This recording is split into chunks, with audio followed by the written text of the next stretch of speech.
বন্ধুগণ, আমি এখন আছি বাণীপুর মেলা অর্থাৎ বাণীপুর লোক উৎসব। আর বাণীপুর লোক উৎসব এখন চলছে মেলার প্রস্তুতি।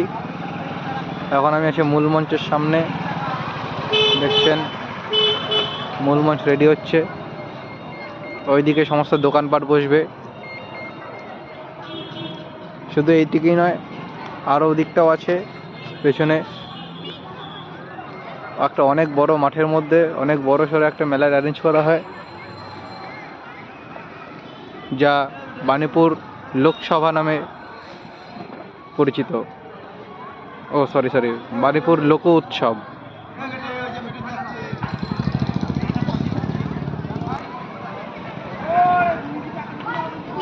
চলছে বাণীপুর লোক উৎসবের প্রস্তুতি।